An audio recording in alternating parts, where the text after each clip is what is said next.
This is Conversations on Careers and Professional Life. I'm your host, Gregory Heller. On this series, I'll turn lessons from my MBA course, Professional Communication, into practical insights you can use every day. On this episode, I'm talking about a distinction that you might not have even known existed, but it'll change everything about how you design slides. It's the difference between slide decks and slide docs. Many presentation problems don't come from bad ideas or weak analysis. They come from using the wrong artifact for the job. Slides that are meant to be presented are overloaded with text.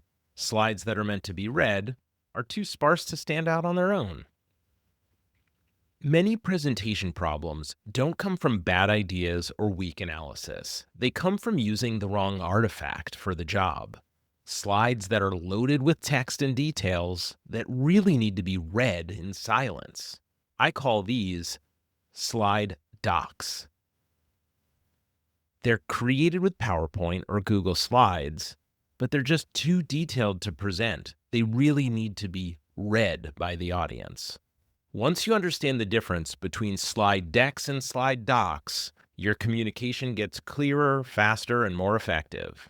Let's start with the definition. A slide deck is a spoken artifact. It's designed to support a live presentation. The slides work with your voice, not instead of it. A slide doc is a read artifact. It's designed to be consumed asynchronously without you in the room. The slides must carry the full meaning on their own. The problem is that many people try to make one file do both jobs, and when that happens, it usually does neither very well. A slide deck is about alignment and attention. In a live presentation, your audience is listening to you, watching your slides, processing your story. That's already a heavy cognitive load. So slide decks must be visually simple, low on text, high on structure and emphasis. A good slide deck has one idea per slide, as we've talked about, uses strong sentence-based titles, relies on charts and visuals, not paragraphs, and passes the glance test. The slide is a scaffolding. Your voice provides the narrative. If someone reads your slide deck without you and feels like something's missing, that's not a failure. That means it's doing its job, and so are you. A slide doc, by contrast, is about completeness and clarity. It's meant to be read carefully, often on someone's own time. There's no voiceover, no opportunity to clarify, no room to say, let me explain that. So slide docs include more text, make reasoning explicit, show assumptions and caveats, often include footnotes and data sources. Consulting firms and many other large corporate organizations rely heavily on slide docs because they scale well. A reader can engage deeply, revisit sections, and move at their own pace. Sometimes a slide doc might be provided before a meeting or presentation, or it might be left behind afterwards. But the density only works when reading, not presenting. Here's the most common mistake I see. People present slide docs as if they were slide decks. The result is predictable. Presenters read their slides, audiences tune out, meetings run long, and clarity drops. If you feel like you're apologizing for your slides, I know this is a lot, but that's a signal you're presenting a document, not a deck. And the opposite mistake happens too. Sending out a sparse slide deck as a pre-read. The recipient opens it and has no idea what the logic is, because the meaning lived in the spoken narrative that's now missing. The fix is simple, but it requires discipline. Decide up front what you're building. Ask yourself, will I be presenting this live? Then build a slide deck. Will this be read asynchronously as a send ahead or a leave behind? Then build a slide doc.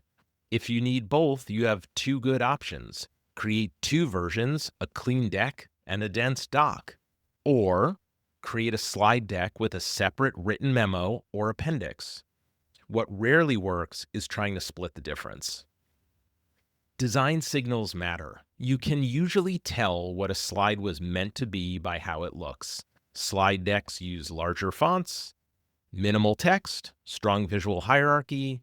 Slide docs have smaller text, more words per slide, tighter spacing, explicit logic. Neither is better, they're just different tools. Using the wrong one is like bringing a spreadsheet to a storytelling problem, or telling a story when someone really needs to see the data tables. Here's a practical rule to guide you. If you removed yourself from the room, should the slides still make sense? If yes, slide doc. If no, slide deck. And another, if your audience is reading instead of listening to you, you've built the wrong artifact. Here's a closing thought. Clear communicators don't just think about what they're saying, they think about how their message will be consumed. Slide decks are for rooms. Slide docs are for readers. When you design with that distinction in mind, your slides stop getting in the way and you start doing real work. Thank you for listening to Conversations on Careers and Professional Life. If you enjoyed this episode, please consider sharing it with a friend or classmate. Help others find the show by leaving a rating or review on Apple Podcasts or wherever you listen. Did you know that you can find Conversations on Careers and Professional Life on YouTube or Spotify? One thing you can do to help others find the show is by subscribing and rating on those platforms. Conversations on Careers and Professional Life is produced by me, Gregory Heller, with support from the Foster School of Business, Office of MBA Career Management. Learn more about the show, find show notes and past